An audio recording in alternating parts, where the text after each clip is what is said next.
ᛗᚩᚾᚪᚋᚶ.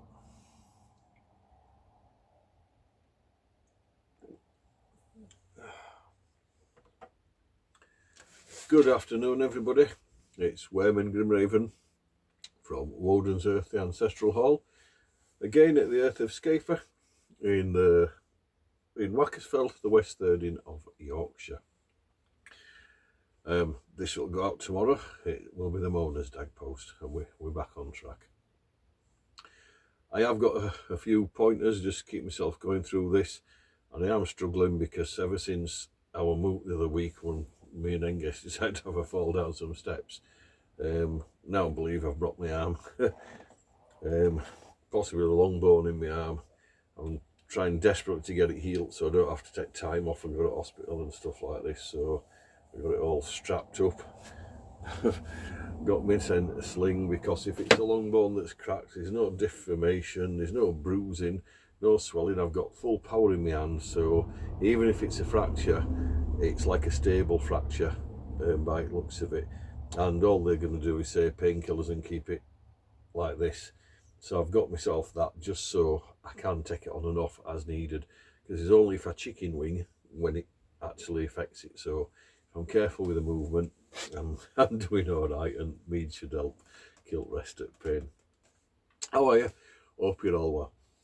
Okay, I'm going to try not to be too long today, but I do want to try and clarify some of these points, because I do keep mentioning the evolution of us gods and the differences, as well as similarities between the Anglo-Saxon gods and traditions and the Norse gods and traditions. And you know, if you go even further back into the history of where the Anglo-Saxon folk migrated from in the first place, when they came to these islands and England became, you know, again, maybe the history would be even harder to find.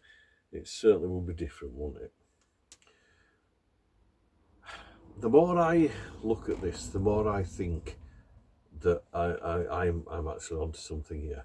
The Norse, I hate the word Vikings, it's not a race of people. So the Norse and the Anglo-Saxons were the same people. The people who settled here from Denmark. A lot of the Anglo-Saxons came from Denmark, and not just the Norse. But there's like over 200 years between the settlements, and things have changed, and times have changed. The Anglo-Saxons have changed. They've pretty much Christianized by the time the Norse really settle and take hold over here. And then there's another unconversion. I won't say reconversion, it's an unconversion, isn't it, where they just slap the Christianity stuff back down.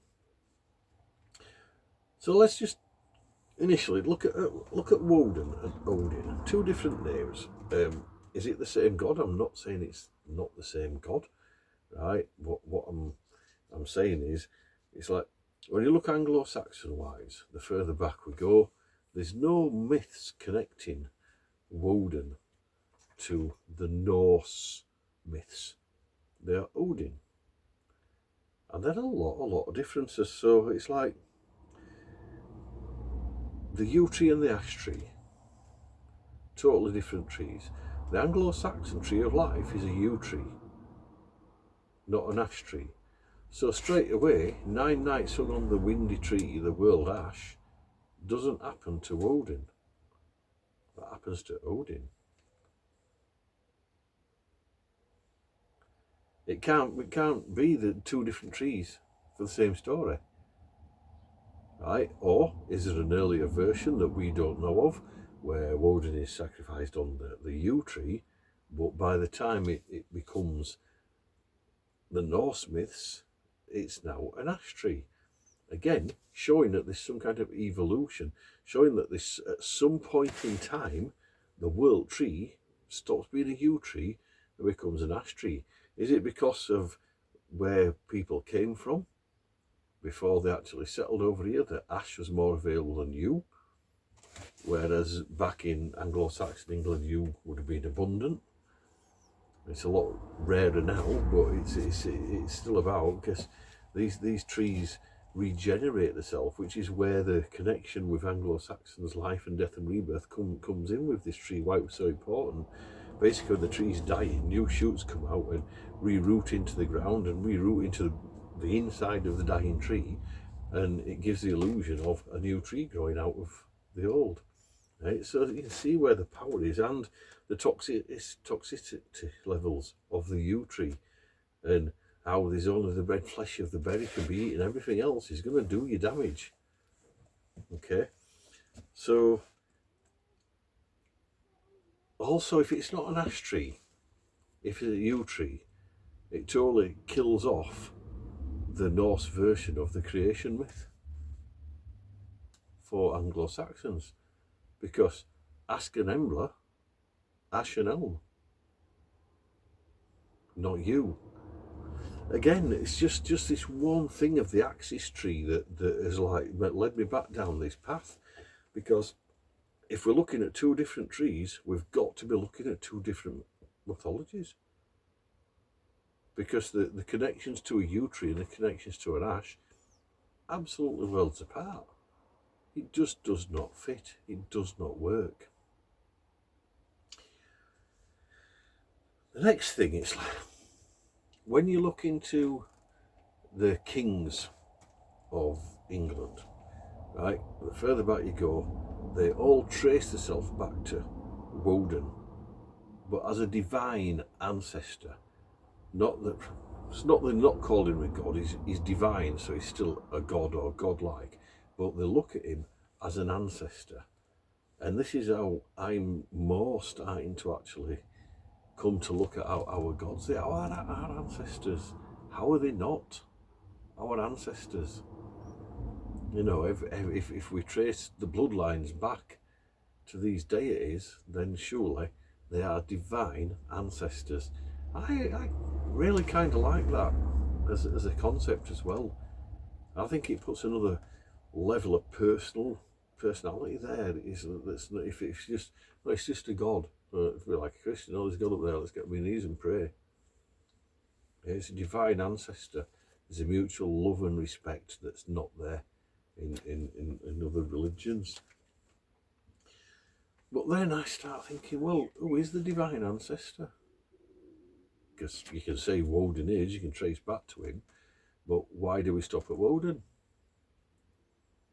Because it becomes hard, right? Unless we then start picking away back at Norse myth and trying to reverse engineer it a little bit. So you've got Bor, you've got Ymir, potentially the two divine ancestors.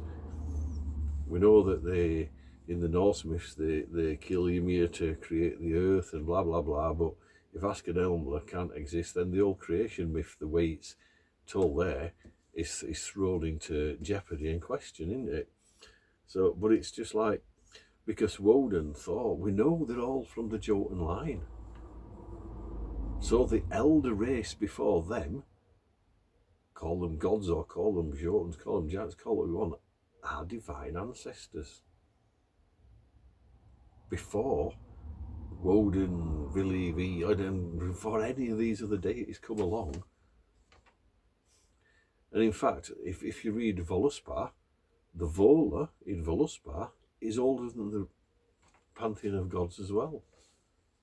She's like there at the beginning with the Jotun.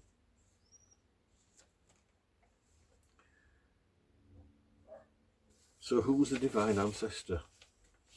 We can say Woden, but you could just as easily say Tunor or Sixnot, because in the baptismal, to become a Christian back then, that's what you had to do. You had to deny Odin, Saxnot and Thor to be able to accept Christ into your life and all that kind of stuff.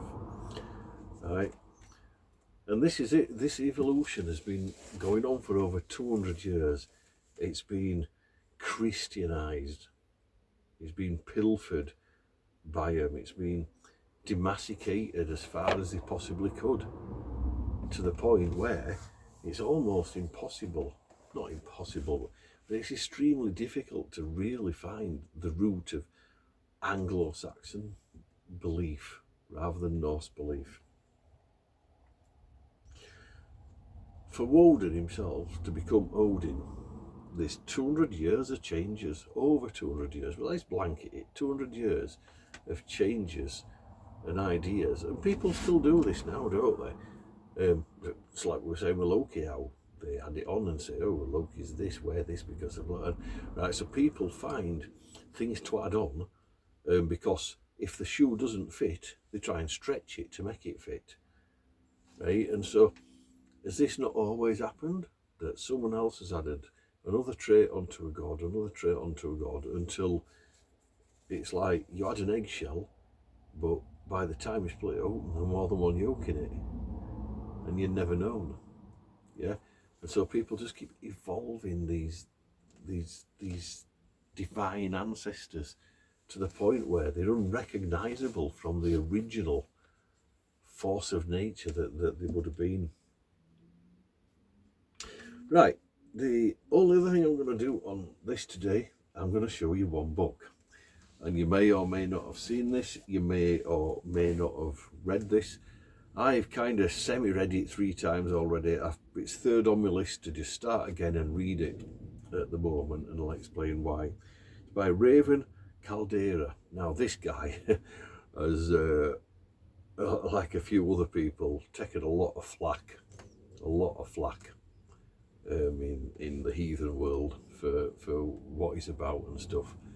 It's called ᛗᚩᚾᚪᛋ᚞ᚪᚷ, or Jotunbook, and there's the man himself. There's the ISBN if you want to hunt this book down. I've not got any more of his works, I don't know what else he's done, but it's all about working with the Jotuns, working with the giants of the Northern traditions. Now, reason I've never managed to finish it properly, because it's from ridiculous to fanciful at points. Or is it? Is it as I'm getting older, as I'm learning more, as my own gnosis grows and my own experiences grow, that I accept that who the hell am I to say that this guy's wrong with what he's experienced and what he knows, right? So I think there's knowledge in there for me that I wasn't ready for, and it's time to hunt it down. I still gonna have to take it with a pinch of salt, because I'm kind of, I'll read this book now from beginning fresh. Like I said, I think it's third on my list at the minute. I've got a list going on what I need to read or reread,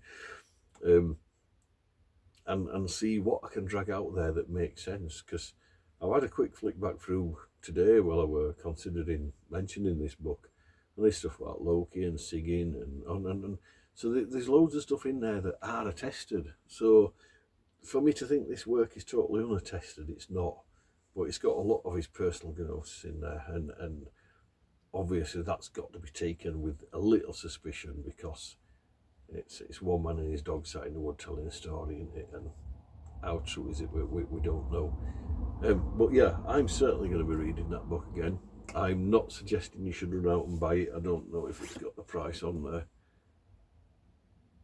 No, it hasn't, but I don't believe that this was the cheapest book I ever bought. I think this were quite an expensive book.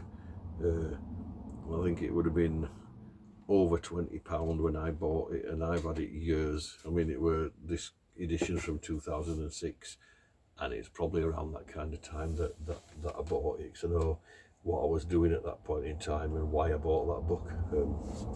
So yeah, it's one of them things. If you buy it and you waste your money and you don't like it, don't blame me, because I'm not telling you to buy it.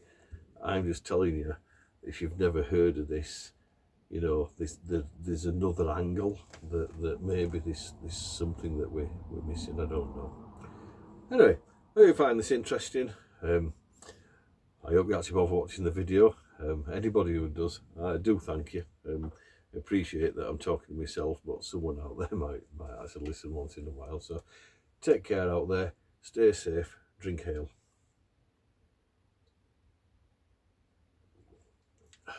In Woden's Keep.